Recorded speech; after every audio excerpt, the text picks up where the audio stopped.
47 slaves witnessed what happened in the cotton field that September morning in 1851. Yet not a single testimony was ever recorded in the official records of Warren County, Mississippi. What they saw beneath the merciless sun would be whispered about in slave quarters for generations, passed down in coded spirituals and hushed warnings, always ending the same way, with a white man's blood soaking into Mississippi soil and an albino field hand who simply vanished. The plantation ledgers show the death as accidental exsanguination, but the county coroner's notes sealed for 73 years tell a different story entirely. Local historians have tried to explain away the contradictions in the evidence, the impossible timeline of events, and the strange marks found carved into the cotton gin that morning. But something far darker than simple murder happened on the Rutland plantation, something that made 47 people agree, without a single word spoken, to carry a secret to their graves.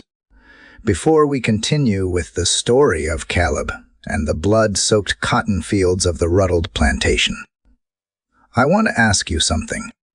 This channel exists to bring you the darkest, most unsettling stories from America's hidden past. The ones that were deliberately buried. The ones that challenge everything we think we know about history. If stories like this fascinate you, if you want to hear more about the secrets that were never meant to be told, hit that subscribe button right now. And I am curious, where are you listening from? Drop your state or city in the comments below. Let us see how many of you are brave enough to admit you are listening to this alone at night. Now, what really happened on that plantation involves careful planning, forbidden knowledge from the Caribbean, and a form of revenge so methodical and calculated that it would take modern forensics decades to even understand how it was accomplished. The thing about Mississippi in 1851 is that everyone kept records. Plantation owners documented everything with meticulous precision. Every bale of cotton, every slave purchased, every bushel of corn harvested. It was a society built on ledgers and manifests, on the cold arithmetic of human suffering translated into profit margins. Which makes what happened at the Rutland plantation even more disturbing, because for 3 weeks in September of that year, the records simply stop. No cotton weights, no discipline logs, no morning roll calls, just blank pages where there should have been careful accounting, as if someone had deliberately erased those weeks from history. The Rutland plantation sprawled across 1,100 acres of prime delta bottomland, situated 7 miles southeast of Vicksburg, where the Yazoo River bends like a broken spine. The soil there was so dark and rich, it looked nearly black when wet, the kind of earth that could grow cotton tall as a man's shoulder. Cypress trees lined the river, their knees jutting from the water like ancient sentinels. And in the humid stillness of late summer, the air hung thick enough to chew. Nathaniel Rutland had inherited the property from his father in 1847, along with 63 slaves and a reputation for brutal efficiency. He was a lean man with pale eyes that seemed to look through people rather than at them.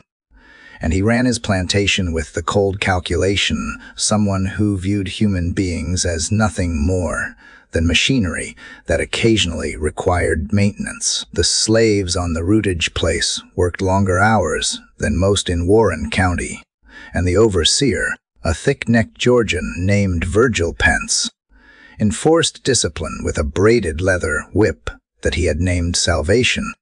The plantation house stood on a slight rise overlooking the fields, a 2-story structure with white columns and a wraparound porch where Rutland would sit in the evenings, drinking bourbon and watching the sunset over the cotton.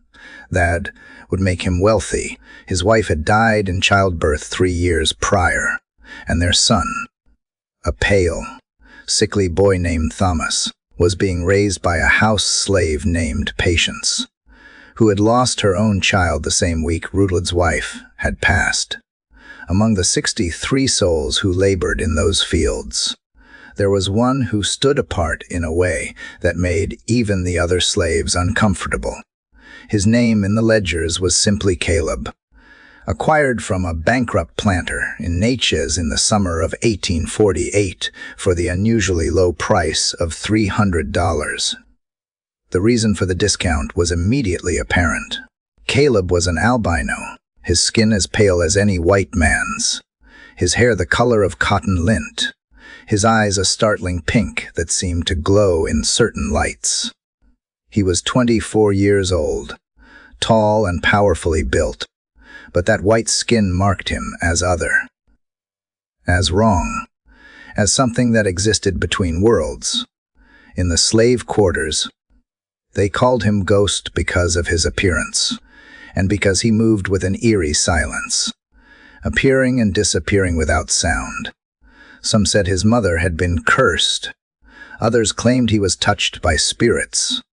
But the truth, as several of the older slaves knew, was more practical and more terrifying. Caleb's mother had been a healer in Haiti before she was captured and brought to Louisiana. She had taught her son everything she knew about plants, about poisons, about the human body, and how it could be manipulated through careful application of knowledge that white doctors dismissed as superstition. Caleb himself rarely spoke. He worked the fields with methodical intensity, never complaining, never slowing, his strange eyes fixed on some distant point that only he could see. The other slaves gave him wide berth, not because they feared him exactly, because they recognized something in him that made them deeply uncomfortable, a patience that seemed infinite, a stillness that suggested thoughts moving beneath the surface like currents in deep water. The summer of 1851 had been particularly brutal. The heat pressed down like a physical weight, and the humidity was so thick that clothes never fully dried. By August, 3 slaves had collapsed from heat exhaustion, and one, an older man named Marcus, had died face down in the cotton rows, his fingers still gripping the half-filled sack he had been dragging behind him. Rutledge had the body removed before sunset and docked each slave's rations by a quarter, claiming Marcus' death had cost him valuable working hours during peak harvest season. It was in this atmosphere of exhausted desperation that people began noticing changes in their environment, though at the time no one connected these changes to Caleb. The well water began to taste slightly bitter, though not enough to refuse it in the oppressive heat. Several of the plantation dogs died suddenly foaming at the mouth, and Pence had blamed it on rabies, though no other animals in the area showed signs of the disease. Insects seemed more numerous than usual, particularly flies and mosquitoes, and several slaves developed rashes that the plantation doctor attributed to the heat and poor hygiene. Rutledge himself began complaining of headaches in early August. He became more irritable than usual, quicker to anger, more violent in his punishments. Patients who brought his meals noticed he was eating less, that his hands sometimes shook when he lifted his bourbon glass, that he would sit on the porch for hours staring at nothing. She mentioned this to old Isaiah, one of the field hands, who had been on the plantation longer than anyone else. And Isaiah had said something that chilled her.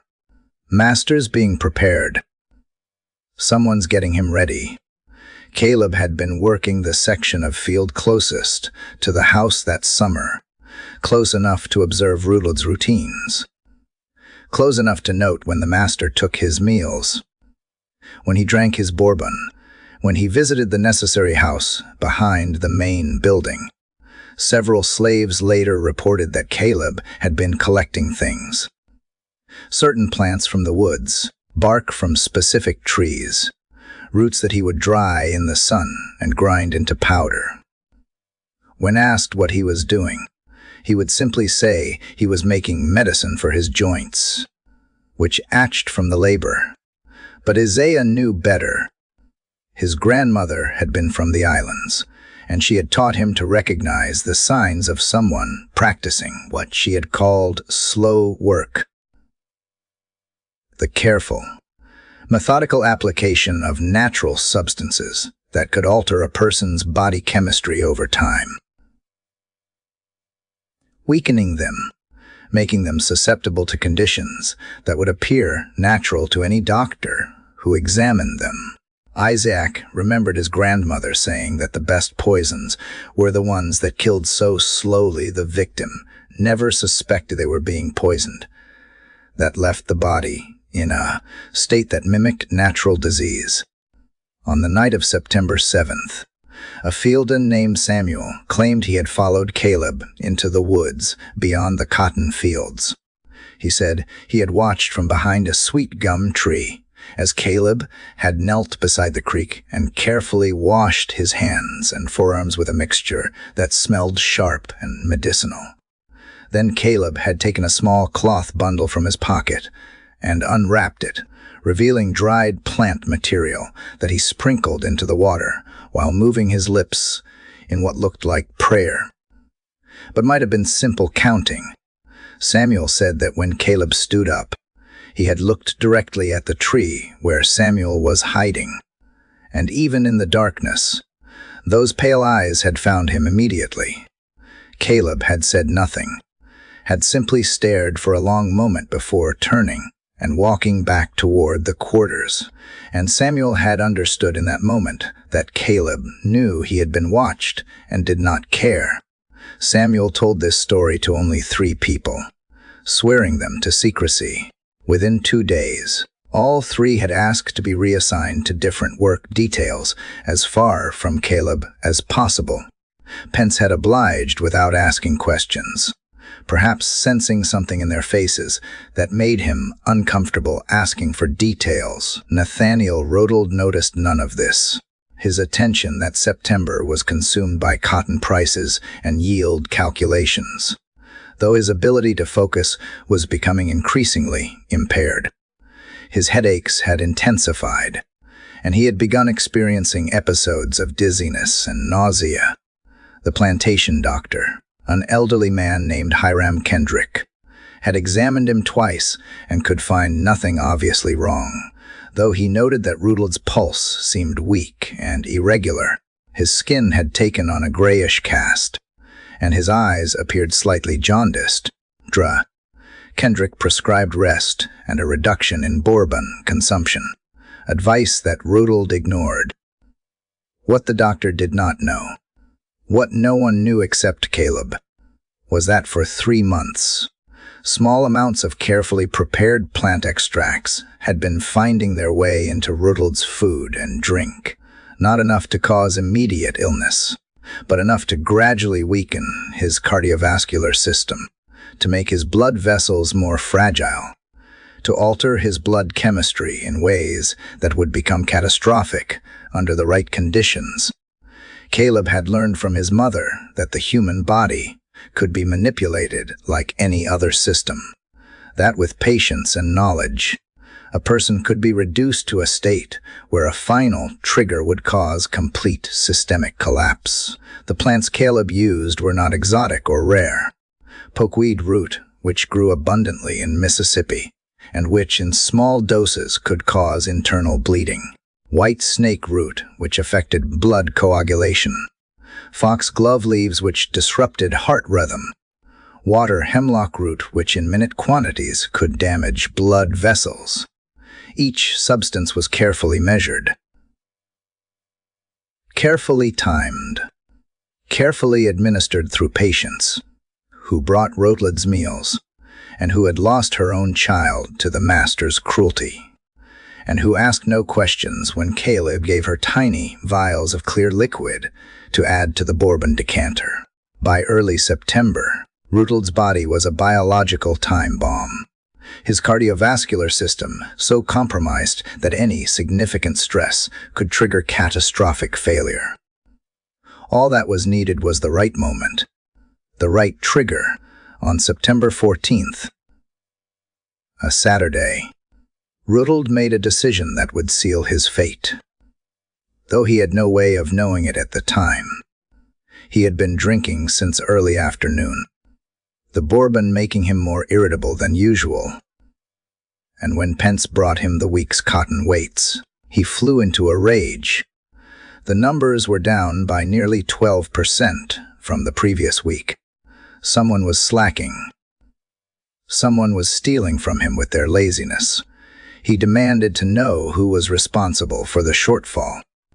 Pence, who had his own reasons for disliking Caleb, and who perhaps hoped that directing Rutland's anger elsewhere would spare him from it, suggested that the Albino had been working slower than usual. It was a lie. Caleb's output had actually increased, but Pence had seen an opportunity and taken it. Rutland accepted this explanation immediately, perhaps because it confirmed prejudices he already held. Perhaps because the bourbon had clouded his judgment, or perhaps because, like Pence, he had felt a vague discomfort around Caleb that he could not quite articulate, but could now justify as suspicion. The order was given at sunrise on Monday, September 15th.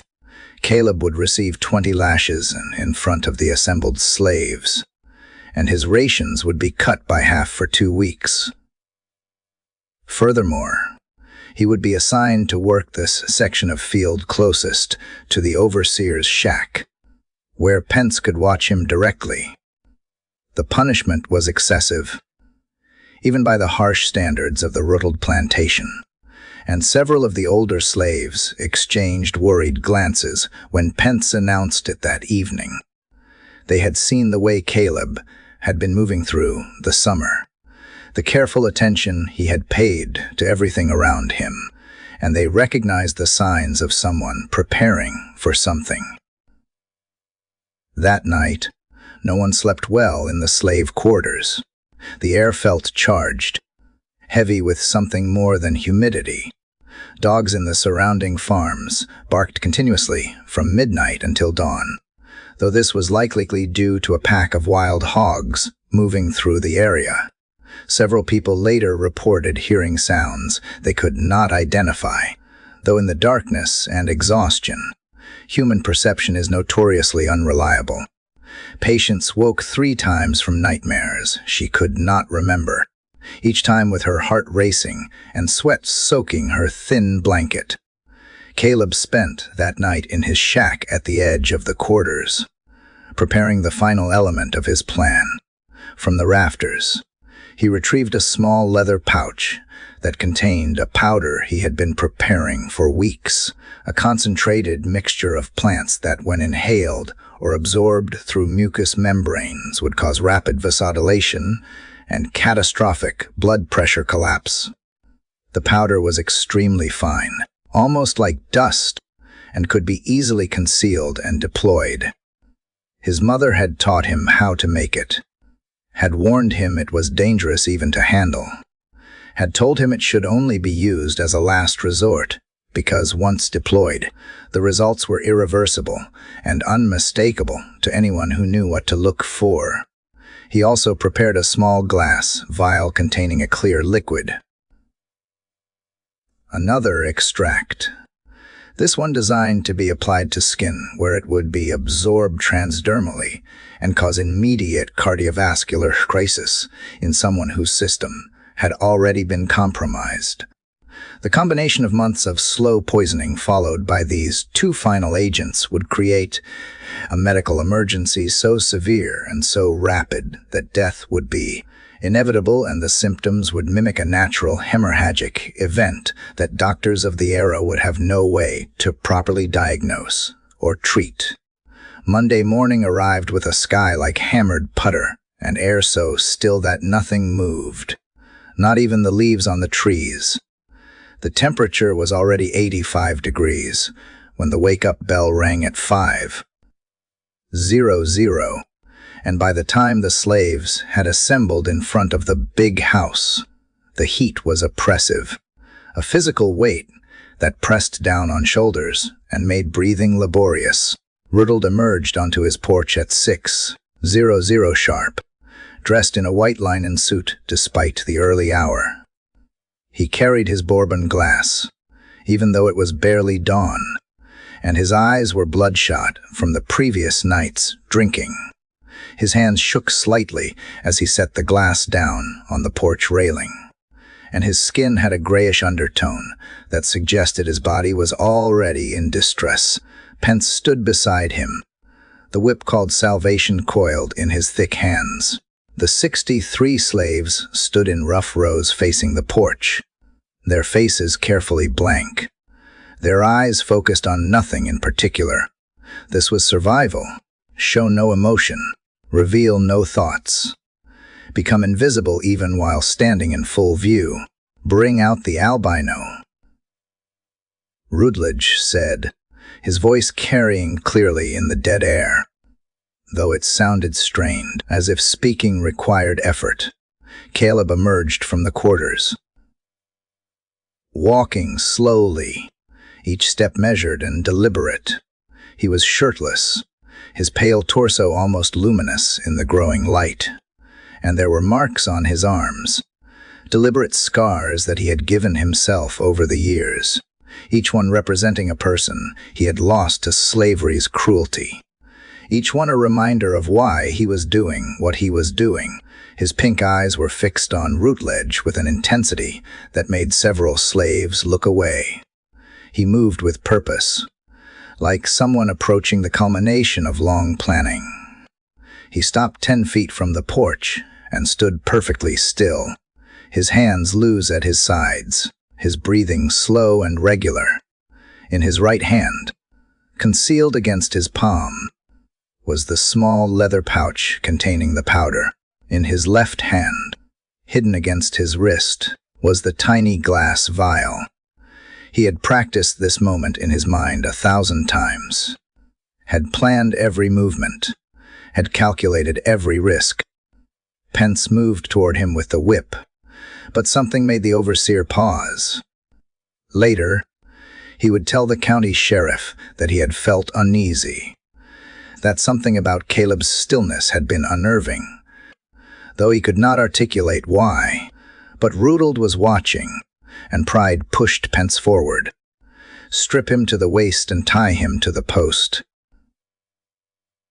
Rutland ordered, though Caleb was already shirtless.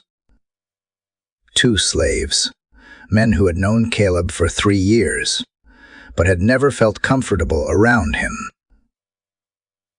approached cautiously. They took his arms to lead him to the whipping post, a thick timber sunk deep into the earth specifically for this purpose. But as they grasped his arms, Caleb suddenly twisted, breaking their grip with surprising strength. And before anyone could react, he had moved forward, closing the distance to Rutland in 3 quick steps.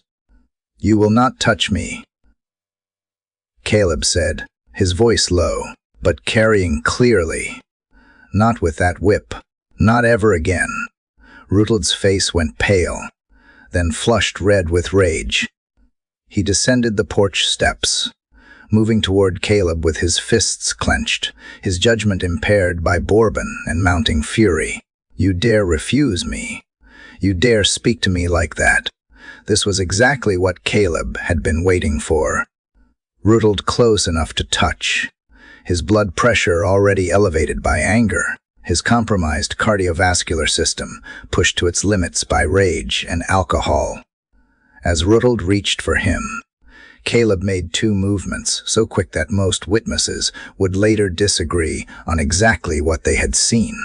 First, he crushed the leather pouch in his right hand, releasing the fine powder directly into Rutland's face.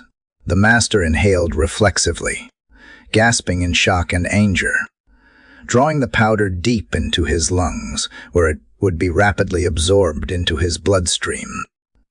Second, as Rutland staggered back, coughing and sputtering, Caleb's left hand shot out and made contact with Rutleddig's chest just above his heart.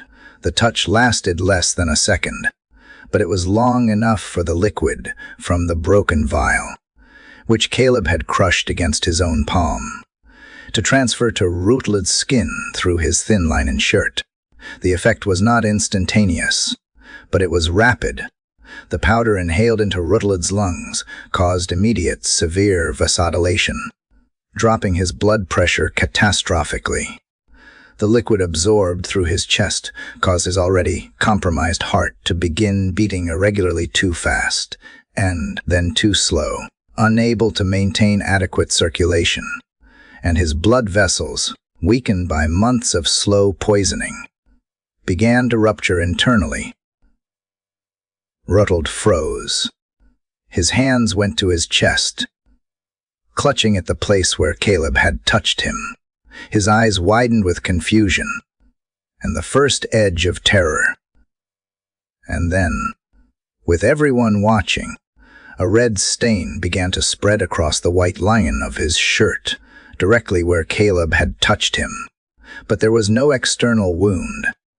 What was happening was internal hemorrhaging so severe that blood was being forced through the pores of his skin, through his sweat glands, seeping out through intact skin in a way that had been medically impossible without the specific combination of substances Caleb had administered over months. Blood began running from Rutled's nose, from his ears, from the corners of his eyes. His mouth filled with blood as internal bleeding in his lungs made him cough up dark, thick streams of it. Rutland staggered backward, his hands clutching at his chest, his eyes wide with confusion and dawning horror. He tried to speak, but blood came from his mouth instead of words, thick and dark, running over his chin and down his neck. He looked at Caleb with an expression that mixed incomprehension with terror, and Caleb looked back with eyes that held something that might have been satisfaction, might have been vindication, might have been simple acknowledgement that a long-planned action had finally been executed. "Walk to the field," Caleb said quietly, his voice steady. "Walk to the center of your cotton, where you have built your wealth on our bodies. Walk there and know what you have done." And remarkably, impossibly, Rutland turned and began walking toward the cotton fields.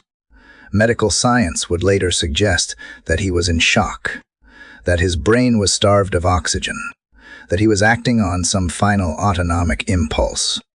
But in that moment, it looked as if he was obeying Caleb's command, as if the albino slave had somehow taken control of the dying man's final moments. Rutland's movements were stiff, mechanical, and blood continued to flow from his chest, from his mouth, from his nose and ears, soaking his white suit until it was entirely red. He left a trail of crimson drops in the dust, each one marking his path, each one soaking into the earth he had worked slaves to exhaustion to cultivate. Pence stood paralyzed, his mouth working soundlessly. The assembled slaves watched in silence, and though many of them hated Rutland with an intensity that had sustained them through years of brutality, what they saw in that moment was something beyond simple murder. It was execution, methodical and planned, carried out by someone who had spent months preparing, who had used knowledge most of them did not possess, who had turned the master's own body into a weapon against itself. Rutland reached the edge of the cotton field and pushed between the rows, the tall plants swallowing him from view. But the slaves could track his progress by the swaying of the cotton tops, by the wet sounds that carried across the still morning air, by the crows that suddenly erupted from the field in a black cloud, calling their alarm to the indifferent sky. Caleb stood motionless, watching Rutland disappear into the cotton, His hands hung at his sides, stained red from the broken veil and from where Rutild's blood had splattered onto him. His breathing was even, controlled, and his face showed no emotion at all. He had planned this moment for 3 years, from the day he had been purchased and had recognized in Rutild the same cruelty he had seen in his previous owners, the same casual violence, the same absolute conviction that human beings could be owned and used and discarded. 10 minutes passed. 15. The sun cleared the horizon, turning the sky from gray to pale blue, and the heat built with an intensity that felt personal. Vindictive, no one moved, no one spoke. They waited, though for what? None of them could have said with certainty. They were waiting to see if Rutild would emerge from the field. They were waiting to see what Caleb would do next. They were waiting for reality to reassert itself and make sense of what they had witnessed. Finally, the swaying cotton fell still. The wet sounds ceased. A silence descended that felt absolute, as if the world had stopped breathing. Caleb turned to face the assembled slaves. He looked at each of them in turn, his pale eyes moving from face to face, and then he spoke clearly enough for everyone to hear. He died from his own cruelty, from years of bad living, bad drinking, bad choices. His body gave out, 'cause he drove it as hard as he drove us. The doctor will find nothing that points to anything except natural causes, a hemorrhagic event, a stroke, a heart failure. Something his body was always going to do eventually. I simply made sure it happened today in front of all of you, so you would know that monsters are not invincible. They are just men, and men can die. Then Caleb walked to the quarters, gathered his few possessions, and disappeared into the woods before Pence recovered enough presence of mind to try to stop him. By the time the overseer organized any response, Caleb was gone, and he would never be found despite extensive searches. The immediate aftermath was chaos constrained by terror. Pence, who had finally regained the ability to move, wanted to run into the field immediately to check on Rutild. But something, call it instinct, call it the primal part of the brain that recognizes danger before conscious thought can process it, kept him rooted to the spot for several more minutes. When he finally forced himself to move, he grabbed 3 slaves he considered reliable men who had been on the plantation for years, who had never caused trouble, and ordered them at gunpoint to accompany him into the field. They followed the trail of blood drops that Rutild had left, the crimson spots already turning brown in the sun, each one marking his path like some terrible breadcrumb trail.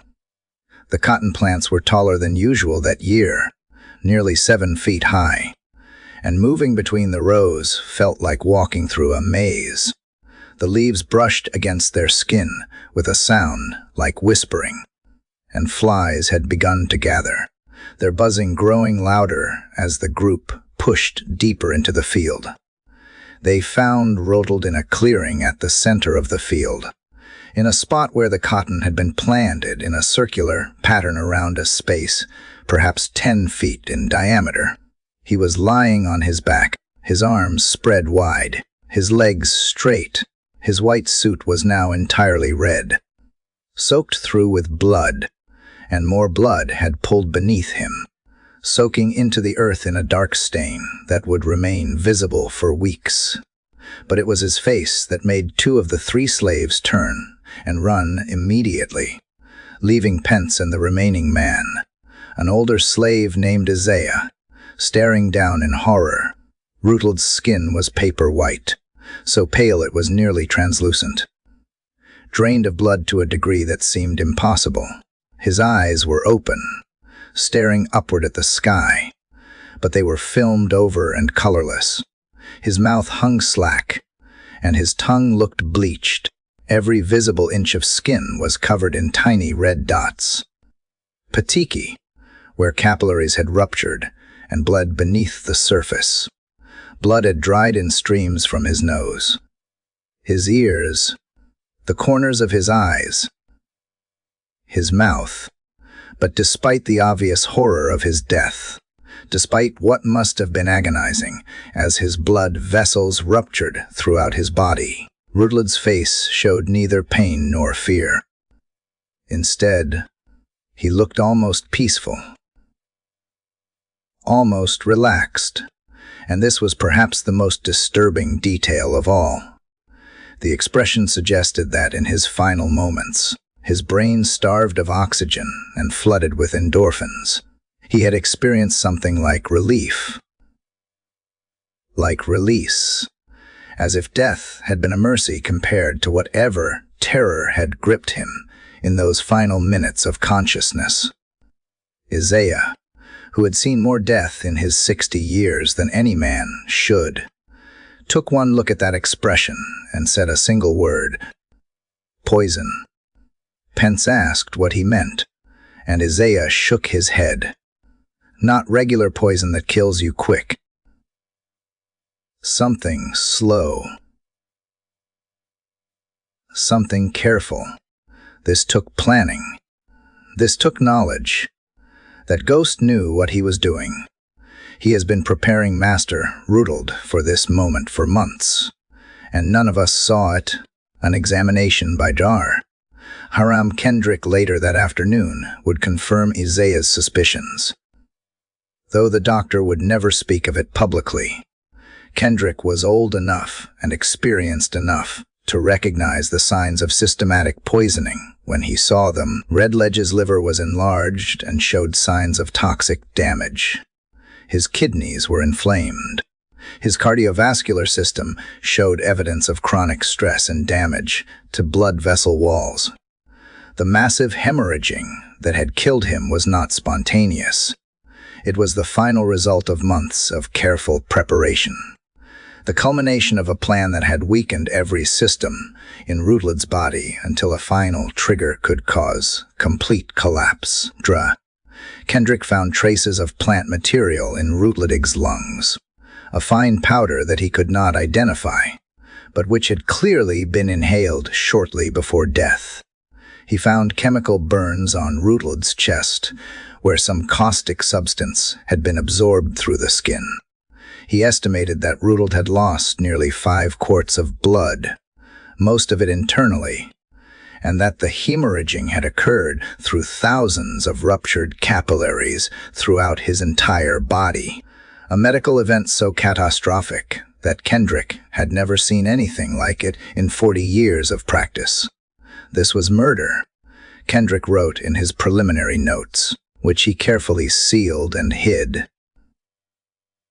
Sophisticated, calculated, and executed with knowledge that rivals or exceeds my own medical training. The perpetrator understood human physiology. Understood? Pharmacology. Understood exactly how to weaken a human body over time, and then deliver a final blow that would cause system-wide failure. This was not the work of an ignorant field hand. This was the work of someone with extensive training in the use of natural substances as weapons. But Kendrick also understood the implications of making such a statement publicly. To admit that a slave had possessed the knowledge and skill to commit such a sophisticated murder would be to admit that slaves were not the ignorant, childlike beings that white society insisted they were. It would be to acknowledge that knowledge could be preserved and passed down even under the brutal conditions of slavery, that resistance could take forms far more sophisticated than simple rebellion or escape. And it would open questions about how many other deaths attributed to natural causes might actually have been carefully planned executions.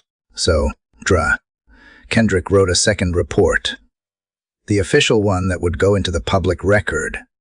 In this version, he attributed Rutledge's death to spontaneous hemorrhagic fever, possibly related to chronic alcohol consumption and a congenital weakness in the blood vessel walls. He made no mention of poisoning. He made no mention of the powder in the lungs or the chemical burns on the chest. He created a narrative that would allow society to avoid uncomfortable truths. The county sheriff, Silas Hardwick, arrived at 4 that afternoon. He was a practical man with 30 years of experience in law enforcement, and he approached the scene with the systematic thoroughness that had made him respected throughout Warren County. He interviewed Pence first, then several of the house slaves, carefully noting each statement. But the stories he heard were contradictory and confusing. Some slaves said Caleb had attacked Rutledge. Others said Rutledge had approached Caleb in anger. Some claimed Caleb had thrown something in Rutledge's face. Others said he had simply touched him. No one could agree on exactly what had happened in those crucial seconds. When Sheriff Hardwick went to the slave quarters to examine Caleb's shack, he found it empty of anything useful. Caleb's few possessions, a blanket, a tin cup, a spare shirt, were still there, but there was no evidence of the preparations he must have made. No vials of powder or liquid, no dried plants or roots, no tools or implements. Either Caleb had taken everything with him, or he had destroyed it before leaving, or perhaps it had never existed in a form that would be recognizable as evidence. Hardwick organized a search party immediately. 20 men with dogs combed the plantation and the surrounding woods, looking for any trace of the missing slave. The dogs picked up his scent easily enough and followed it to the edge of the Yazoo River at a muddy bank where a single set of footprints led into the water and disappeared. The men searched both banks for miles in each direction, but found nothing. No footprints emerging, no signs of a body in the water. Nothing. Either he drowned, Sheriff Hardwick said, or he crossed the river and kept moving fast enough that the dogs lost his scent on the other side. They dragged the river for 3 days, more out of thirst than any real expectation of finding anything. They never found a body, which was not particularly surprising. The Yazoo River was deep and had strong currents in places, and bodies caught in submerged breeze might never surface. But several members of the search party privately believe that Caleb had not drowned, that he had crossed the river and was already miles away, moving north toward free territory with the same careful planning he had used to kill Rutledge. The inquest into Nathaniel Rutledge's death was held on September 20th, 5 days after his death. The courthouse in Vicksburg was packed with curious onlookers, and the testimony lasted 8 hours. Pence described what he had seen, though his account was vague and contradictory on key details. Kendrick testified about his findings, carefully presenting the official narrative of natural causes. Several slaves were called to testify, though under Mississippi law, their testimony was given less weight than that of white witnesses, and their accounts were largely dismissed as confused and unreliable. The verdict was recorded as death by spontaneous hemorrhagic event. Natural causes. A reward of $500 was posted for Caleb's capture, dead or alive, not for murder, but for being a fugitive slave who had fled his legal owner's property. Sheriff Hardwick sent descriptions to every county in Mississippi and to law enforcement in neighboring states. Newspapers published accounts of the albino fugitive and warned citizens to be on the lookout for a dangerous runaway. But the people who had been there, who had seen what actually happened, knew the truth. In the slave quarters, They spoke in whispers about what Caleb had done, about the patience and knowledge it must have taken, about the months of careful preparation. Some said his mother had taught him secrets from Haiti, old knowledge about plants and poisons that white doctors did not understand. Others claimed he had learned from other slaves who had been healers in Africa before they were captured. A few insisted he had taught himself, had experimented and studied and learned through careful observation over years of slavery. Patients who had unwittingly helped Caleb by adding the substances to Rutel's food and drink told the others something that chilled them. 3 days before it happened, Caleb came to me with a small vial. He said it was medicine for Master's headaches, that it would help him rest. He told me exactly how much to put in the bourbon decanter, and he made me repeat the instructions 3 times. And then he looked at me and said, "In 3 days, you will be free of him. In 3 days, his cruelty ends. Do not question. Do not hesitate. Just do as I have asked." I thought he meant Master would sell us or die of natural causes. I did not understand what he was really planning until it was too late to stop it. And the terrible thing is I do not regret it. None of us do. Young Thomas Rutland never fully recovered from that morning. The boy had watched everything from an upstairs window, had seen his father die in a way that no child should witness, and the trauma left deep psychological scars. He stopped speaking for nearly a year, and when he finally began talking again, he would sometimes wake screaming from nightmares about the white ghost who made father bleed. Doctors examined him and found nothing physically wrong. But the boy had retreated into some interior space where normal childhood could not reach him. He would live another 43 years, cared for by various relatives, never marrying, never working, spending his days staring out windows and sometimes pointing at nothing visible, muttering words that no one could quite make out. The plantation was sold at auction 6 months later. The slaves were distributed among several buyers, deliberately separated to prevent them from discussing what they had witnessed. The new owners found the property difficult to work.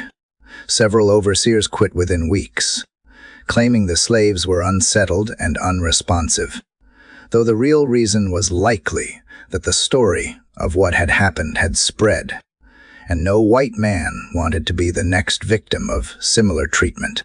The cotton field where Rutland had died was plowed under and replanted, but the soil in that central circle where his body had lain never produced healthy plants again. For 3 consecutive growing seasons, cotton planted in that spot withered and died, the leaves turning yellow and falling off prematurely. Agricultural experts examined the soil and found nothing obviously wrong, though privately some suggested that the massive amount of blood that had soaked into the earth might have altered its chemistry in ways that inhibited plant growth. By 1854, the new owner had abandoned the property entirely, and the fields returned to wilderness. The story might have ended there, fading into local legend, except for what emerged years later through the testimonies of people who had been there and who, after emancipation, felt free to speak more openly about what they had witnessed and understood. In 1874, 23 years after Rutland's death, Isaiah Carmichael, the same Isaiah who had gone into the field with Pence that terrible morning, was dying of pneumonia in a freedmen's hospital in Memphis. He had spent the years after emancipation working as a carpenter,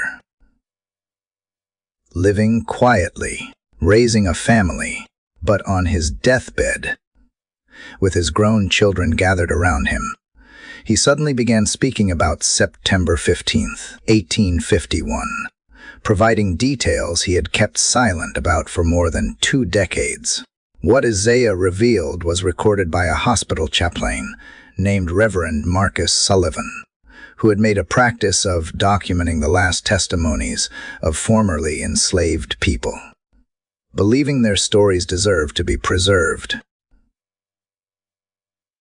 Sullivan's notebooks, discovered in a church archive in 1947, contains 17 pages devoted to Isaiah's confession.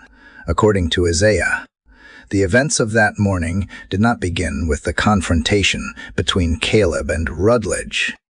They began 3 months earlier in June of 1850, when Caleb had asked Isaiah to help him with something. Isaiah had been reluctant. Like everyone else, he had felt uncomfortable around the albino, but Caleb had offered him extra food from his own rations, and Isaiah's children were hungry, so he had agreed.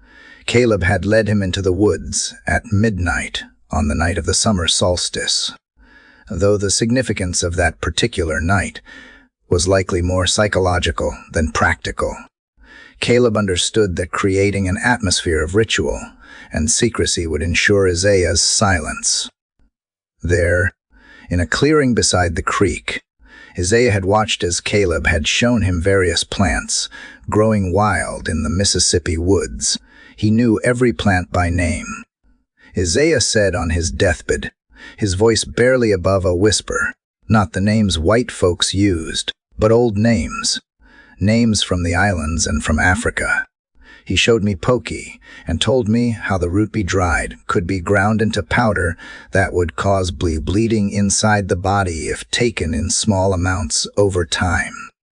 He showed me white snake root and explained how it poisoned the milk of cows that ate it, and how that same poison could be extracted and used to thin a man's blood until it would not clot properly. He showed me foxglove and described how it could make a heartbeat irregular, could weaken it over months until it was ready to fail. He showed me water hemlock and demonstrated how to prepare the root so it would damage blood vessels without killing immediately. Isaiah said that Caleb had been collecting these plants since his arrival at the plantation 3 years earlier, learning the landscape, identifying the species he needed, waiting for the right opportunity. He told me he had done this before. Isaiah said, he told me his mother had taught him, because she knew, as an albino, he would always be treated worse than other slaves, would always be considered strange and threatening, would always be the first one blamed when things went wrong. She taught him how to protect himself, how to strike back when necessary, how to use knowledge as a weapon when physical strength was not enough. Over the next 3 months, Isaiah said Caleb had prepared his substances carefully. He had dried and ground the plant materials, had tested them on rats and stray dogs to determine proper dosages, had created mixtures that would be tasteless and colorless when added to food or drink. He had convinced patients to help him by telling her that the substances were medicine that would make Rutledge less cruel, would calm his rages, would make life easier for all of them.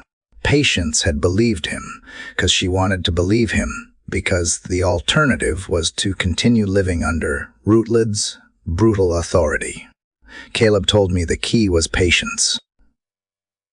Isaiah said, his breathing growing more labored.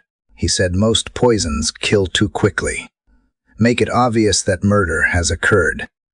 But if you weaken a man slowly over months, making him sick in ways that look like natural illness, then when the final moment comes, when you deliver the substance that causes his weakened body to collapse entirely, it looks like he simply died of bad health. He told me he had learned this watching white doctors, watching how they treated diseases, understanding that the human body was just a system like any other system, and systems could be manipulated if you understood their mechanisms. The final substances that Caleb had used on the morning of September 15th had been the culmination of months of preparation. The powder he had thrown in Rutled's face was a concentrated mixture designed to be inhaled to enter the bloodstream through the lungs and cause rapid vasodilation, the sudden expansion of blood vessels that would drop blood pressure catastrophically in someone whose cardiovascular system had already been compromised. The liquid he had applied to Rutled's chest was an extract that could be absorbed through skin, especially thin skin like that covering the chest, and that would cause the heart to beat erratically, failing to pump blood effectively. He told me the hemorrhaging would be spectacular. Isaiah said. He said Rutled's body was so weakened that when these final substances took effect, blood vessels throughout his body would rupture. He said it would look impossible, would look like something supernatural, but it was just chemistry and biology. He said it was justice rendered in the only form available to someone with no legal recourse, no rights, no protection under law. He said it was mathematics, balancing an equation where one man's life and freedom had been stolen, so another man's life would be taken in return. Isaiah died 3 hours after finishing his account, and Reverend Sullivan sealed the testimony in an envelope marked not to be opened before 1900. His reasoning, recorded in a separate letter, was that publishing such an account, while racial tensions remained high, could endanger freed black communities by reinforcing white fears about the knowledge that enslaved people possessed. Better to wait, he reasoned, until time had created enough distance for the story to be examined rationally and historically rather than emotionally. But Isaiah's testimony was not the only evidence that surfaced in the years following Rutled's death. In 1881, a historian named Margaret Chambers was researching plantation records for a book about the antebellum South when she discovered something unusual in the Natchez Courthouse archives. Among the slave sale records from 1848, she found the receipt for Caleb's purchase, the transaction where Rutledge had acquired him for the unusually low price of $300. The selling planter's name was Renee Tusa, and the notation beside Caleb's name read, Albino male, age 21. Strong constitution, unsuitable for house service due to disturbing appearance. Warning. Previous owner deceased under suspicious circumstances. Recommend sale outside Louisiana territory. Additional note claims mother was healer from Sandang. Medical examination shows knowledge of plants and herbs. Purchaser assumes all risk. Margaret Chambers tracked down additional records related to Tucson's plantation.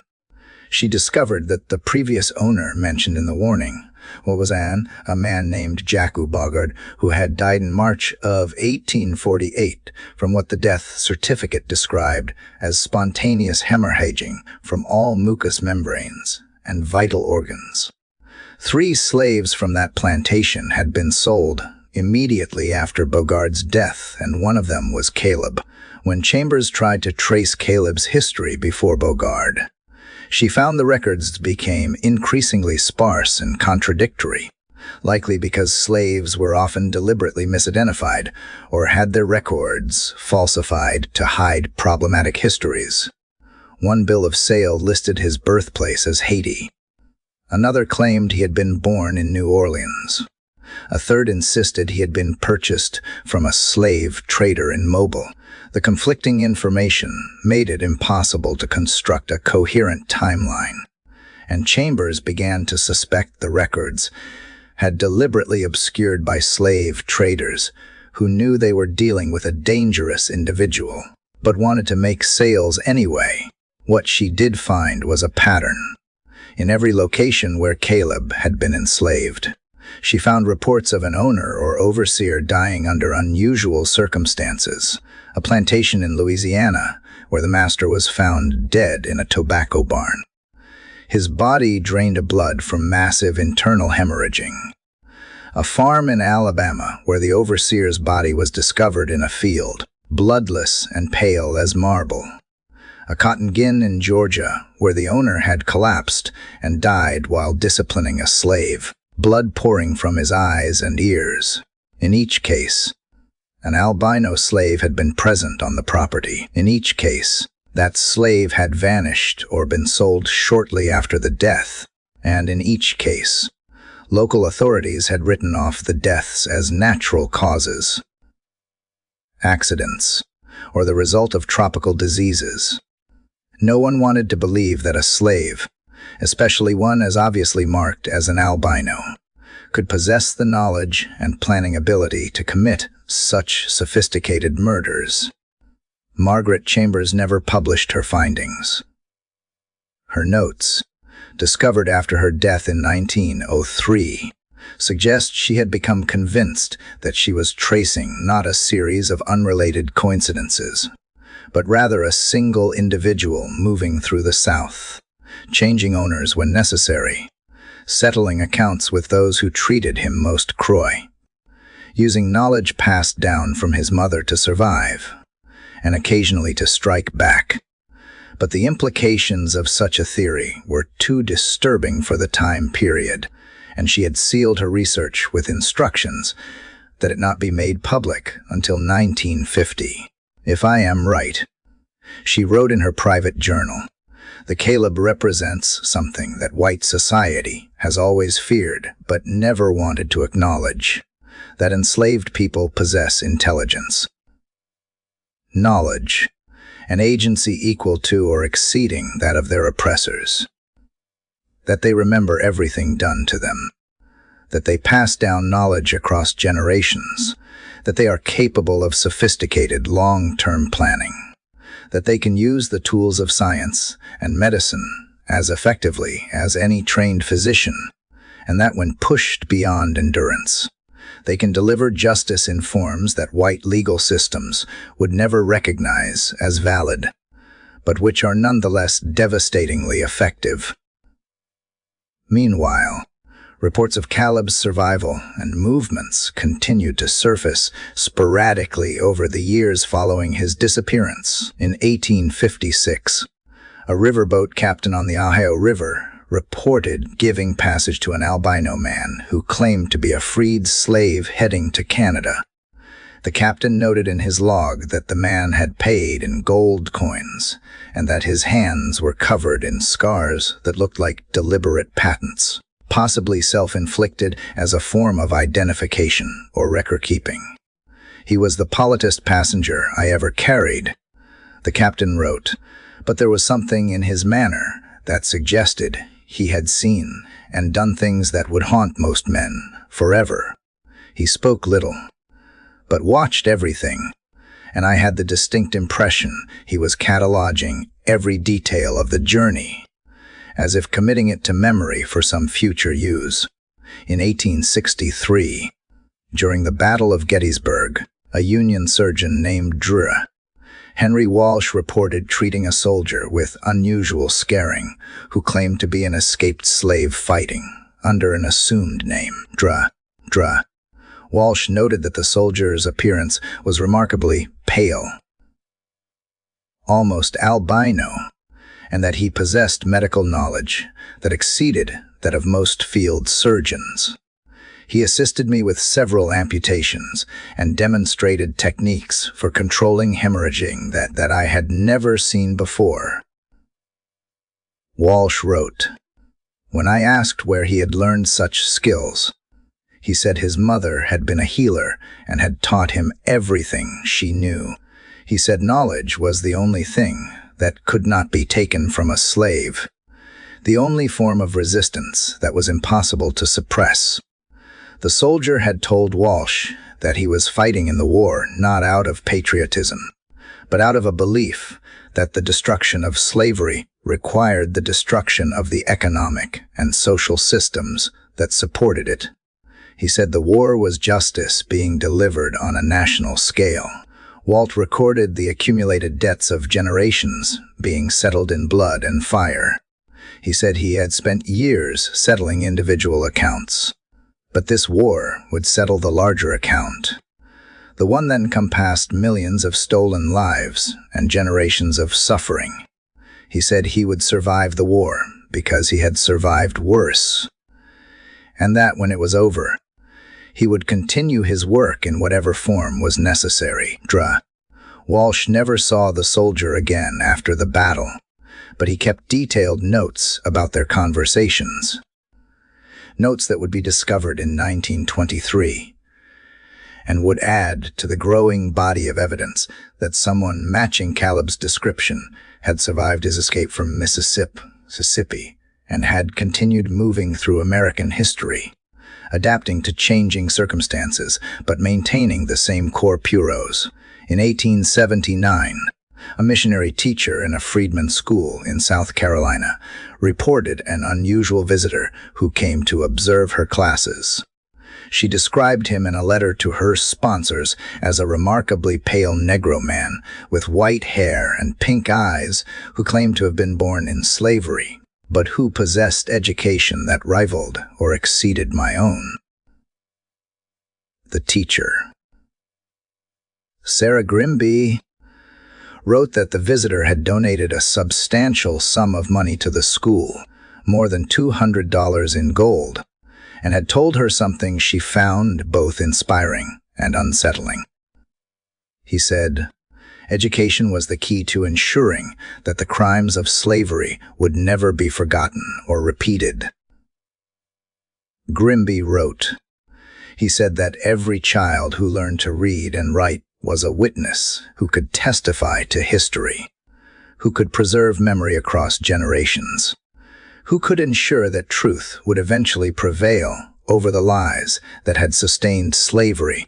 But he also said something darker.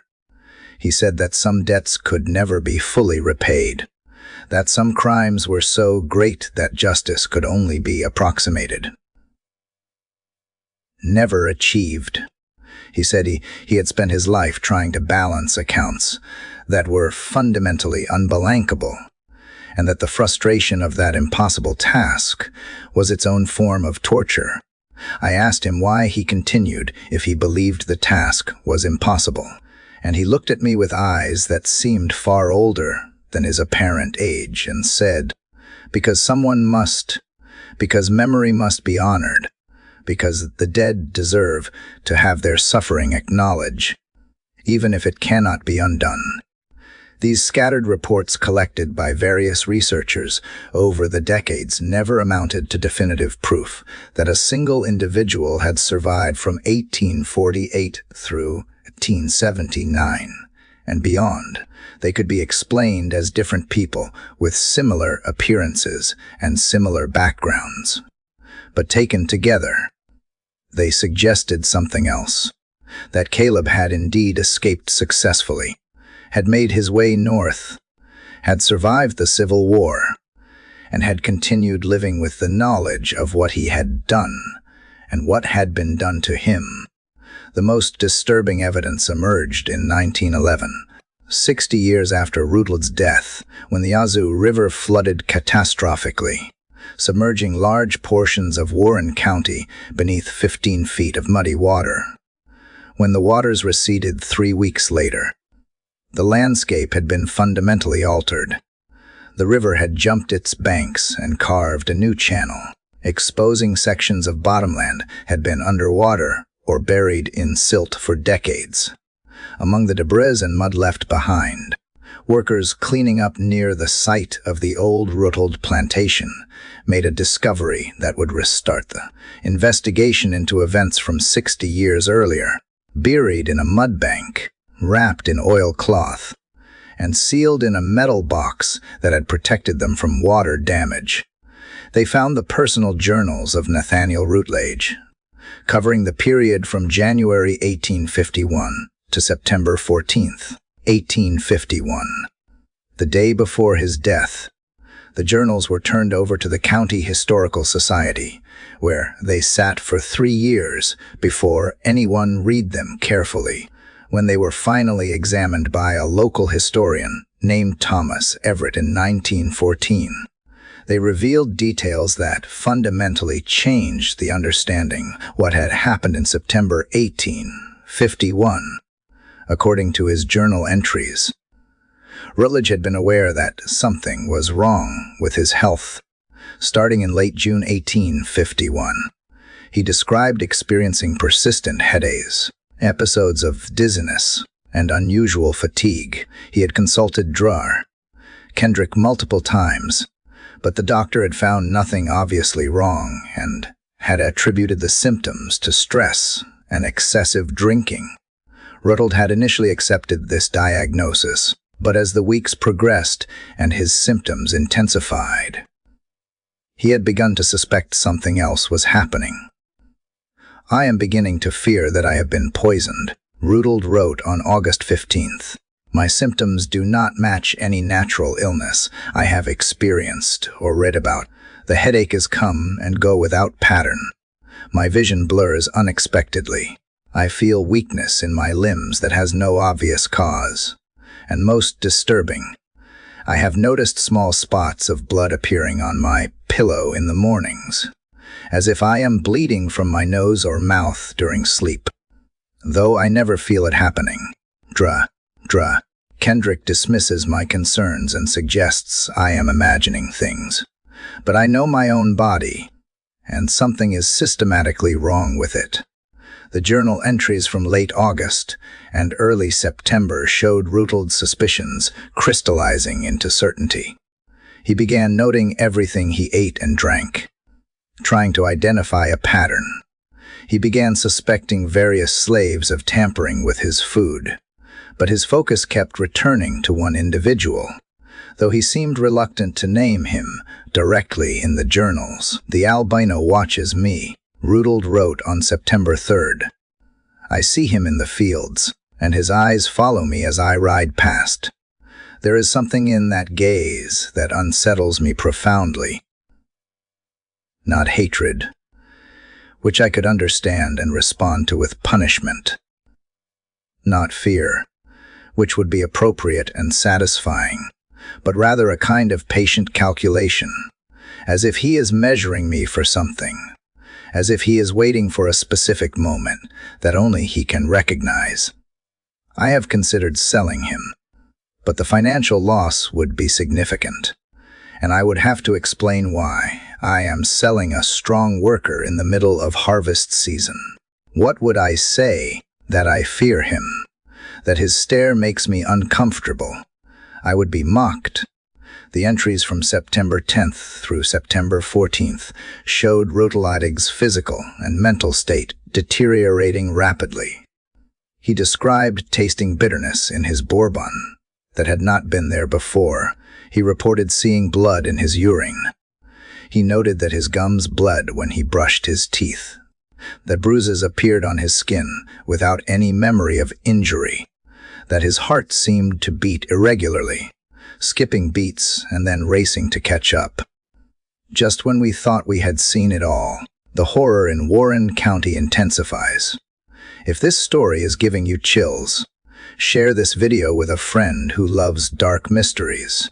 Hit that like button to support our content, and do not forget to subscribe to never miss stories like this. Let us discover together what happens next. The final entry dated September 14th. The night before his death was barely legible, the handwriting shaky and increasingly erratic as the entry progressed. "I know now what is happening to me.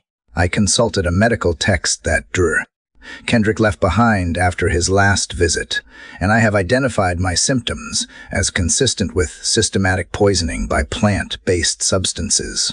The specific combination suggests someone with sophisticated knowledge of pharmacology far beyond what any slave should possess. But I remember now that when I purchased the albino from Toussaint, the seller warned me that the slave's mother had been some kind of healer or medicine woman from Haiti. I dismissed this as superstitious nonsense, but now I understand it was a warning. I should have heeded. The albino has been poisoning me for months, carefully and methodically, weakening my body in preparation for some final action. I can see it clearly now, though the realization comes too late to save me. He has been using patience to deliver the substances in my food and drink. The innocent girl not understanding that she is an instrument of murder. He has been patient in ways I cannot fathom, waiting months to achieve his goal, displaying a capacity for long-term planning that contradicts everything I have been taught about the mental capabilities of his race. I could report my suspicions to Sheriff Hardwick, but what proof do I have? A feeling of being watched, vague suspicions about an albino slave. The sheriff would think me paranoid or drunk. I could free all my slaves and flee, could abandon this plantation and start over somewhere else. But my pride will not allow it. I have built this place with my own hands, have created wealth from nothing, and I will not be driven from it by a slave, no matter how clever or dangerous. Tomorrow I will confront him publicly. I will have him whipped in front of all the others. Will reassert my authority, will show that I am not afraid. Perhaps this will force his hand prematurely before whatever final action he has planned is ready. Or perhaps I am already doomed and tomorrow will simply be the day my weakened body finally fails. If so, I pray that my death serves as a warning to others. Never underestimate the enslaved. They remember everything. They learn everything. And given the right knowledge and enough patience, they can destroy you as surely as any army, as thoroughly as any disease. Thomas Everett, who discovered these journal entries, was deeply troubled by what they revealed. Unlike the official narrative that had been constructed in 1851, a narrative of unprovoked attack by a violent slave, Rutledge's own words proved that he had understood exactly what was being done to him, had identified Caleb as the perpetrator, and had made a conscious decision to confront him anyway, driven by pride and by an unwillingness to admit that a slave could outwit him. Everett began investigating further, looking for any other documentation that might shed light on the events. He found the sealed coroner's notes from 1851, which Dr. Kendrick had hidden away. Reading them alongside Rutledge's journal created a complete picture of what had happened. Months of careful poisoning using plant extracts, culminating in a final application of substances that triggered catastrophic hemorrhaging in a body that had been systematically weakened and prepared for exactly that outcome. What emerges from these documents, Everett wrote in his analysis, is not a story of supernatural revenge or divine justice, but rather a case study in sophisticated murder carried out by someone with extensive knowledge of human physiology and pharmacology. Caleb was not a monster or a ghost or a supernatural being. He was simply a highly intelligent man who had been taught valuable knowledge by his mother and who used that knowledge to survive in a system designed to destroy him. When that system threatened to destroy him through excessive punishment, he defended himself in the only way available to him, by eliminating the threat. Everett published his findings in 1915 in a limited edition monograph titled The Albino's Revenge, a study in antebellum murder. The book sold poorly and was largely dismissed by mainstream historians as sensationalistic, though medical professionals who read it recognize the accuracy of Everett's analysis of the poisoning methodology. The book caught the attention of several researchers interested in the ways enslaved people had resisted their bondage, and it contributed to a growing understanding that resistance took many forms, not all of them dramatic or immediately visible. One of these researchers, an anthropologist named Dr. Sarah Osgood, traveled to Haiti in 1922 to investigate the traditions of healing and plant medicine that might have been passed down to people like Caleb's mother. There she interviewed several traditional healers who confirmed that such knowledge had indeed existed and had been carefully preserved, even after the Middle Passage. The healers I spoke with described extensive pharmacological knowledge that had been developed over centuries in Africa and refined in the Caribbean. Osgood wrote in her field notes, "They could identify hundreds of plants by sight and knew their properties, which ones could heal, which ones could kill, which ones could be used in combination to achieve specific effects. This knowledge was considered sacred and was typically passed only from parent to child, or from master to apprentice within secret societies. The fact that an enslaved woman would teach such knowledge to her son suggests she understood he would need every possible advantage to survive." Osgood's research confirmed that the substances Caleb had used were all native to Mississippi, or could have been found growing wild in the region. Pokeweed, white snake root, foxglove, and water hemlock were all common plants that knowledgeable people understood could be dangerous if used, improperly or effectively if used with intent. The sophistication lay not in using exotic or rare substances, but in understanding dosages, timing, and combinations that would achieve the desired effect, without being immediately obvious. What Caleb accomplished required extensive knowledge, careful observation, meticulous planning, and extraordinary patience. Osgood concluded, it also required a willingness to accept that he might die in the attempt, that his plan might be discovered, that he might face torture and execution if caught. The fact that he succeeded, that he escaped, and that he apparently survived for decades afterward suggests a level of intelligence, courage, and determination that should force us to reconsider every assumption we have made about the capabilities and agency of enslaved people. The final piece of the puzzle emerged in the most unexpected way through a source that initially seemed questionable, but which ultimately provided crucial confirmation of the entire narrative. In 1947, 96 years after Rutledge's death, a package arrived at the Warren County Historical Society, postmarked from Toronto, Canada. It had been mailed anonymously and contained a handwritten letter along with a small leather-bound journal. The letter was brief and written in careful, educated handwriting. "I am sending you the personal journal of a man who called himself Caleb. Though that was not his birth name. I found this journal among my grandfather's possessions after his death last year.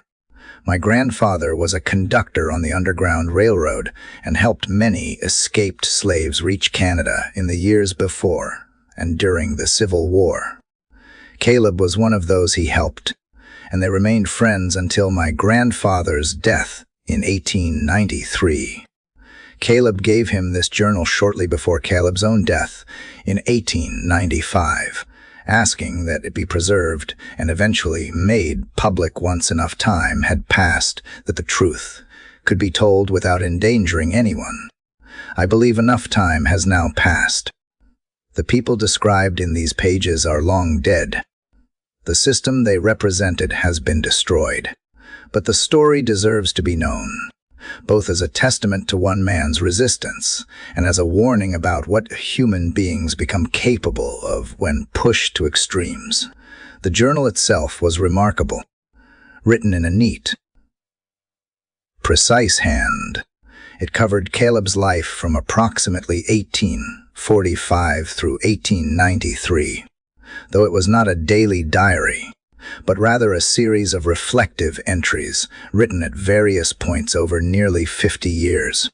The entries were not dated precisely, but were marked by location and by significant events. The earliest entries described Caleb's childhood in Haiti, where his mother, a woman of mixed African and European ancestry, who had been born free, but was later enslaved during political upheavals, had taught him everything she knew about healing and about plants.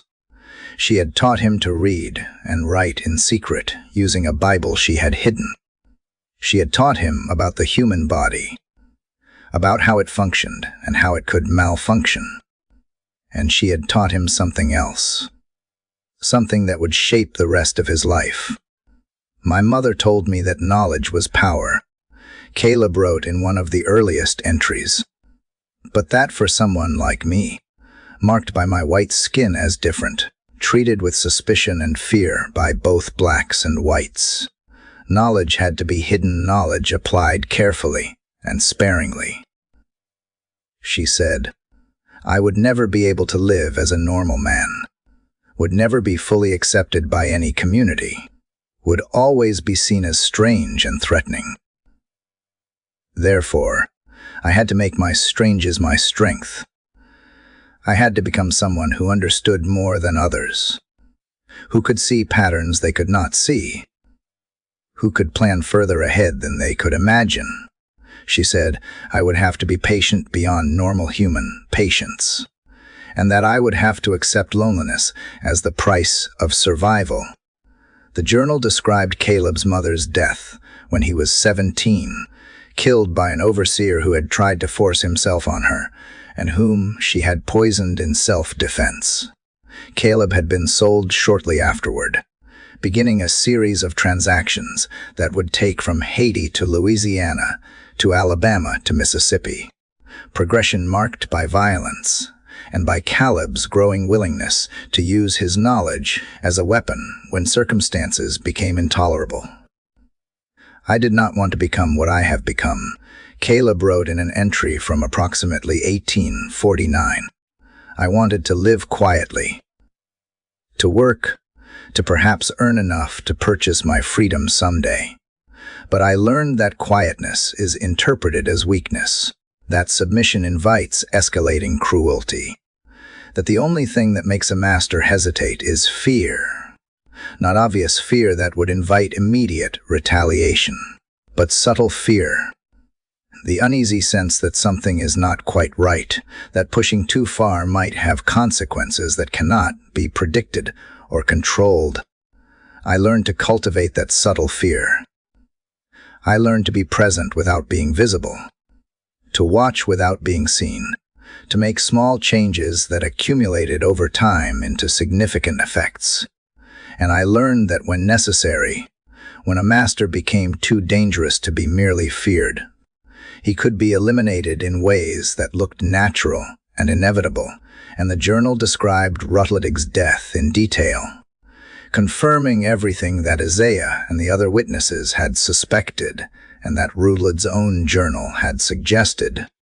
Caleb had indeed spent months poisoning his master, using plant extracts carefully administered through patients whom he had manipulated with promises that the substances would make Rutledge less cruel. The final confrontation had been planned to the smallest detail time to occur when Rutledge's body was weakened enough that the final substances would cause immediate and catastrophic failure. I knew Rutledge would eventually decide to punish me. Caleb wrote, his type always does. They cannot tolerate the presence of someone they cannot understand or fully control. I made sure his suspicions focused on me at the right time. When my preparations were complete, when his body was ready to collapse, I wanted him to come to me to initiate the confrontation, so that what followed would appear to be self-defense, or at least provoked by his own actions.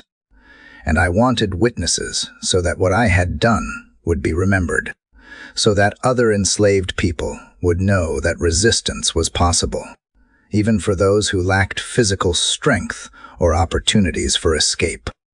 The journal described Caleb's escape from Mississippi, traveling at night, moving through swamps and forests, eventually making contact with Underground Railroad conductors who helped him reach free territory. He had arrived in Canada in late 1851 and had spent the next several years working odd jobs. Learning more. Reading everything he could find about medicine and chemistry and biology, transforming himself from someone who used folk knowledge instinctively into someone who understood the scientific principles behind that knowledge. I educated myself. Caleb wrote, not out of love of learning for its own sake, but out of a need to understand what I had done and what I was capable of doing. I needed to know whether I had rootled through some supernatural power, as some of the other slaves seemed to believe, or through simple application of natural substances that any trained person could use. The answer, I discovered, was the latter. There was nothing supernatural about what I had done. It was chemistry and biology and careful timing, but that knowledge did not comfort me. If anything, it made what I had done more disturbing, because it meant become what I had always feared becoming. Someone for whom killing was not a desperate last resort, but rather a technical problem to be solved through planning and knowledge. The journal entries from the 1860s described Caleb's service in the Civil War, fighting under an assumed name, using his medical knowledge to save lives on the battlefield, all while struggling with the contradiction of using skills he had developed to kill his oppressor to now save the lives of soldiers fighting to end oppression.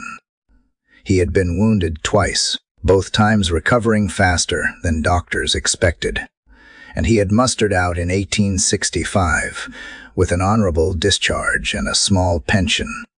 The later entries from the 1870s through the early 1890s described a life of quiet anonymity in Canada, working as an herbalist and occasionally as an informal medical consultant, never advertising his services, but developing a reputation among certain communities as someone who understood illness and healing in ways that conventional doctors did not. He had never married, had formed few close friendships, and had spent much of his time alone, reading, thinking, and trying to come to terms with what he had done and what it had cost him. I survived, Caleb wrote in one of the final entries, dated approximately 1893. When he would have been in his 60s, I lived longer than most enslaved people. Longer than most free people, certainly longer than Rootled or any of the other masters I killed, but I cannot say I truly lived in any meaningful sense. I became a ghost long before I was called that name. I hollowed myself out to survive, removed everything soft and vulnerable, transformed myself into an instrument of resistance and revenge. And when the need for that instrument passed, when slavery ended and the system that created me was destroyed, I found I did not know how to be human again. I had forgotten how to feel joy, how to trust, how to hope for anything except survival. The price of my resistance was my humanity, and I do not know if that was a fair trade or simply the only trade available to me. The journal ended with a reflection that was both chilling and profoundly sad. I am dying now, slowly but inevitably, my body finally failing after years of abuse and stress. I have no regrets about what I did, but I have no satisfaction either. I killed several men who deserved to die, but their death did not end slavery or heal the damage it caused. I survived when millions did not, but my survival came at a cost that I am only now beginning to fully understand. If there is a lesson in my story, it is this: oppression creates monsters on both sides. Rootled was a monster made by a system that told him he had the right to own human beings. I became a monster made by that same system, shaped by necessity into something that could strike back. but that lost its humanity in the process. The true tragedy is not that either of us died, but that the system that created us both continued for so long, creating so many monsters, destroying so many lives. I pray that future generations will learn from this history, will understand that systems of oppression corrupt everyone they touch, and will choose to build something better. The Historical Society initially debated whether to make Caleb's journal public. The evidence it contained was disturbing and challenged comfortable narratives about slavery and resistance. But ultimately they decided that the truth, however uncomfortable, deserved to be preserved and shared. The journal was published in 1950 with extensive annotations and historical context provided by a team of historians. It caused considerable controversy, with some scholars praising it as an invaluable primary source that provided unique insight into enslaved people's strategies of resistance, while others questioned its authenticity or argued that it presented an overly sympathetic portrait of a murderer. But forensic analysis of the paper and ink confirmed that the journal had indeed been written over a period of decades in the mid to late 19th century. Handwriting analysis matched samples from other documents that could be reliably attributed to the same individual, and most convincingly, the journal contained details about the Ruddled plantation, about Vicksburg in the 1850s, and about specific events that could only have been known by someone who was actually present. Medical historians who examined the journal were particularly impressed by the level of pharmacological knowledge it demonstrated. Dr. Elizabeth Hartwell, writing in the Journal of Medical History in 1952, noted that the methodologies described in Caleb's journal align perfectly with what we now understand about the toxic properties of the plants he mentioned. His descriptions of dosages, timing, and combinations show sophisticated understanding of pharmacokinetics, how substances are absorbed, distributed, metabolized, and excreted by the human body. This was not folk medicine or superstition. This was applied science carried out by someone with limited formal education, but exceptional observational skills and analytical intelligence. The publication of the journal also prompted several descendants of enslaved people to come forward with family stories that had been passed down through generations. One woman, Marie Dawson, whose great-grandmother had been enslaved on a plantation adjacent to the Ruddled property, shared a story that her ancestor had told about the white ghost who made masters afraid. My great-great-grandmother said that after what happened to Mare Ruddled, the other plantation owners in the area became much more careful. Murray said in an interview recorded in 1951. They stopped the worst beatings. They improved the food a little. They became suspicious of their drinks and their meals. Some of them hired food tasters like kings in old stories, using other slaves to test everything before they ate it themselves.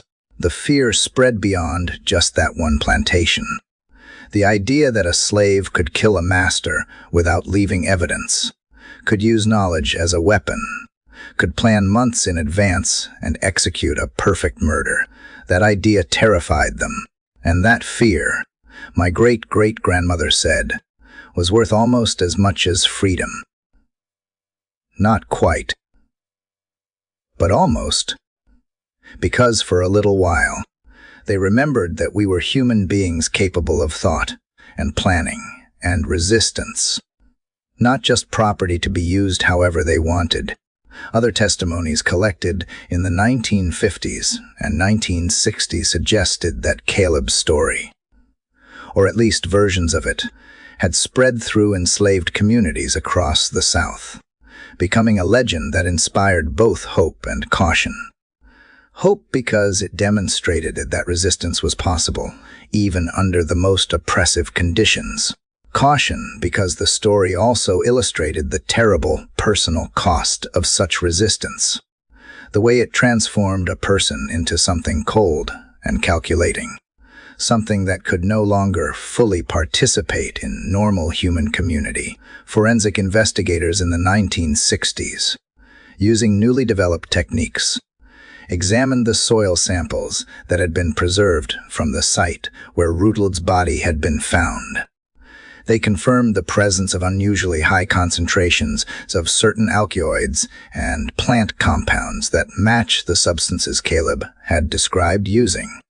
The concentration was particularly high in the central area where the blood and chemical analysis suggested these compounds had indeed come from the plants Caleb had mentioned: pokeed, white snake root, foxglove, and water hemlock. What we are looking at here is essentially a 19th century poisoning that can now be confirmed using 20th century forensic science, wrote Dr. James Patterson in a 1967 article in Toxicology Today. The methodologies described in Caleb's journal are scientifically sound. The substances he used would indeed have produced the effects he described, the timeline he outlined. Months of gradual poisoning followed by a final catastrophic dose aligns perfectly with what we understand about cumulative toxicity and cardiovascular collapse. This was not luck or coincidence. This was deliberate, knowledgeable, and expertly executed.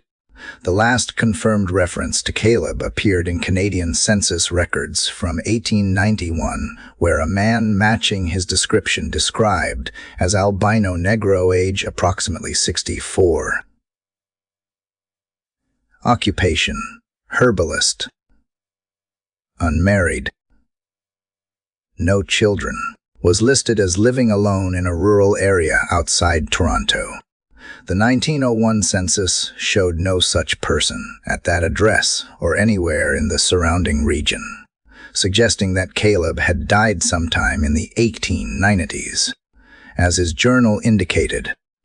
Several researchers attempted to locate his grave, but found no burial records under the name Caleb or under any of the various aliases that he was known to have used. He had apparently died as he had lived for most of his adult life, anonymously, leaving minimal trace, existing at the margins of official record-keeping. The only permanent record of his existence was his journal, the testimony of those who had known him, and the carefully documented death of Nathaniel Rutledge on September 15, 1851. In 1998, the Warren County Historical Society erected a small marker near the site where the Rutledge plantation had once stood.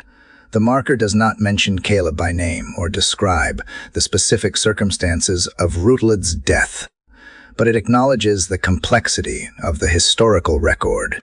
On this land stood the Rutledge plantation, site of one of the most controversial incidents in Warren County history.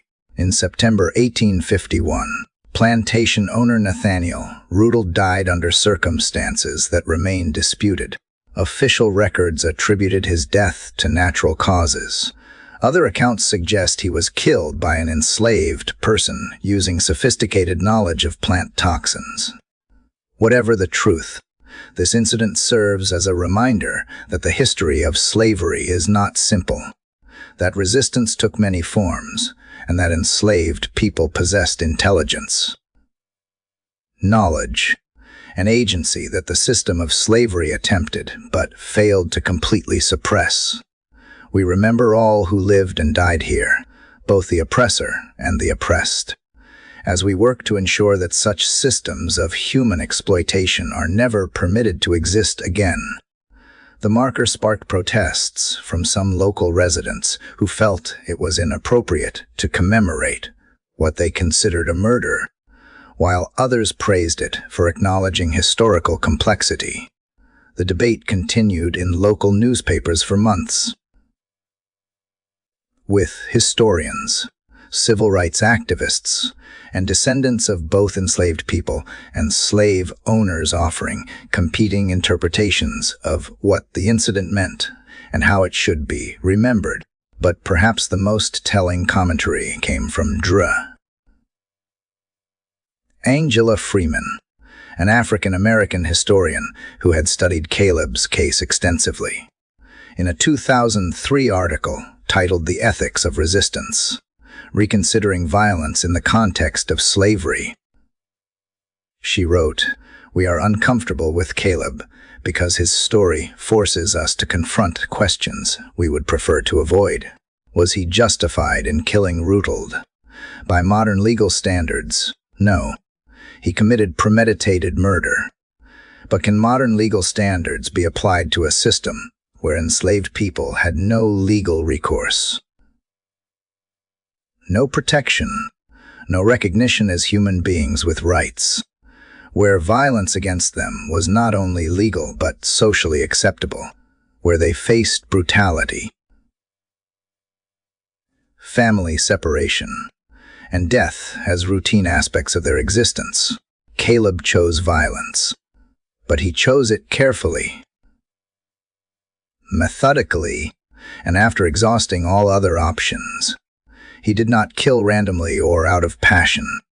He targeted specific individuals who had treated him with exceptional cruelty and who represented the most brutal aspects of the slave system.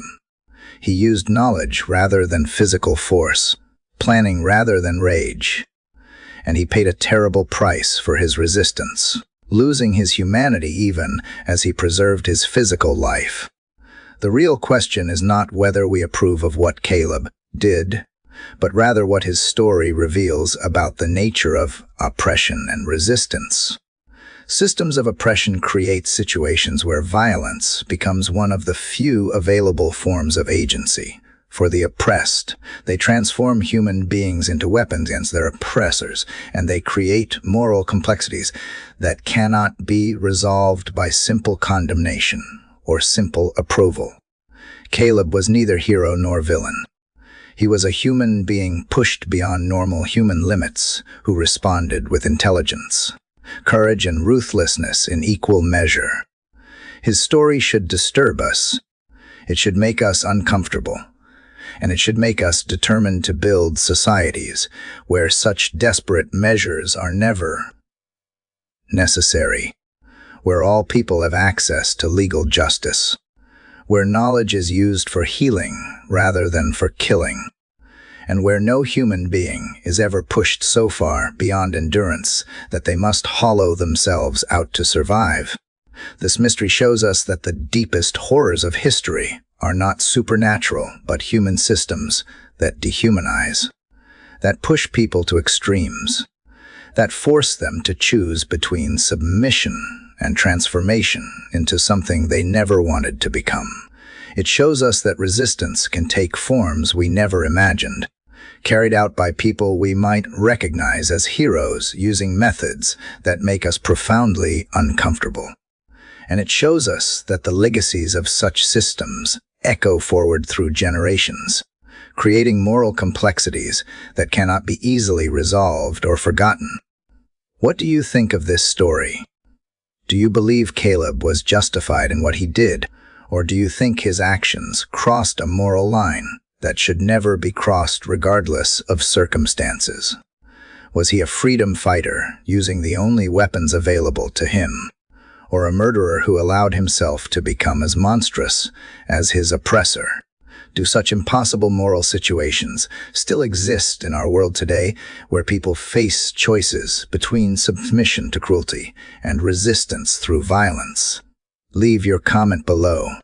If you enjoyed this tale and want more horror stories like this, subscribe, hit the notification bell, and share with someone who loves mysteries. See you in the next video.